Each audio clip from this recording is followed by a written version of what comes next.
Welcome అండి. ఈరోజు జీడిపప్పు ములక్కాయ కూర వండబోతున్నాను. ఫస్ట్ మనం జీడిపప్పు వేయించుకుందామండి. జీడిపప్పు వేగిందండి. ఇదంతా ఒక ప్లేట్లోకి తీసుకుందాము. ఇలా కొంచెం జీలకర్ర, ఎండు కొబ్బరి ఇవి కొంచెం వేగిన తర్వాత గసగసాలు, 1 స్పూన్ గసగసాలండి. ఇవి కొంచెం చిట్టపట్టలాడనిద్దాము. ఉల్లిపాయ ముక్కలండి, ఇవి కొంచెం మెత్తపడేలాగా వేయించుకున్నామండి. నానబెట్టుకున్న జీడిపప్పులు కూడా వేద్దామండి. ఒక 10 నిమిషాలు నానబెట్టుకుంటే సరిపోతుంది. వేగినాయండి. ఇది మిక్సీ బౌల్లోకి తీసుకుని మెత్తగా గ్రైండ్ చేసుకుందామండి.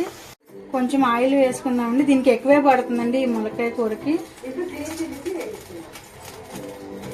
ఇది సరిపోతుందండి. జీలకర్ర వేసుకుందామండి. కొంచెం జీలకర్ర వేగిందండి. ఇప్పుడు ఆనియన్స్, 2 పచ్చిమిరపకాయలండి వేగినాయండి. కొంచెం కరివేపాకు వేసుకుందాం. ఇందులోనే ఈ ములక్కాయలు కూడా వేసుకుందామండి. నూనెలో సగం వరకు మగ్గనివ్వాలండి ములక్కాయలని. అల్లం వెల్లుల్లి పేస్ట్ కూడా వేసుకోవాలండి, నేను మర్చిపోయాను. సన్నటి సెగ మీద వేయించుకున్నామండి. ఇలా ఈ మాదిరిగా వేగాలి. ఇప్పుడు ఇందులో కొంచెం పసుపు వేసుకుందామండి.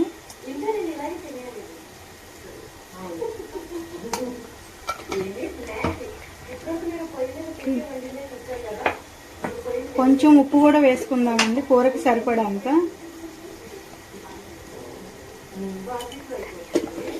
సన్నగా కట్ చేసుకున్న టమాటాలు కూడా వేసుకుందామండి.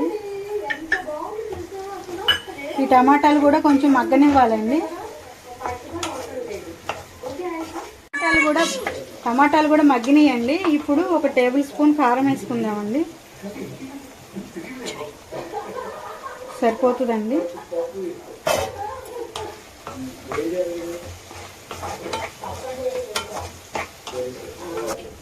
ఒక 1/2 స్పూన్ ధనియాల పొడి అండి.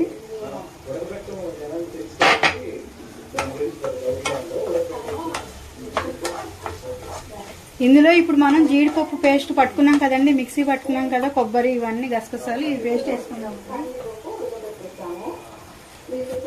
ఇదిగోండి మెత్తగా పేస్ట్ చేసుకున్నాము.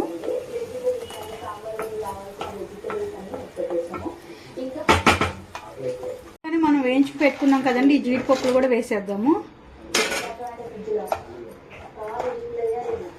సరిపడా కొంచెం కూర మగ్గడానికి కొంచెం ఒక 1/2 గ్లాసు వాటర్ పోసుకుందామండి, చిన్న గ్లాసు. ఇది ఇంకా మనము దీన్ని ఒక 5 నిమిషాలు వదిలేద్దామండి, ఆయిల్ పైకి వచ్చే వరకు.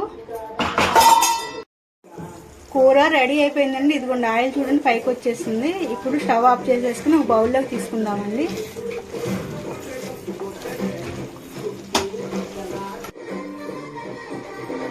బౌల్లోకి తీసేసుకుందామండి. గార్నిష్ కోసం కొత్తిమీర అండి. ఇది కట్ చేసుకుని వేసుకోకూడదండి, చేతితో తుంపి వేసుకుంటేనే దీన్ని టేస్ట్ అండి. రెడీ అయిపోయిందండి. మీకు కనుక నచ్చినట్టయితే పండు హోమ్ థింగ్స్కి లైక్ చేయండి, సబ్స్క్రైబ్ చేయండి, షేర్ చేయండి ఫ్రెండ్స్.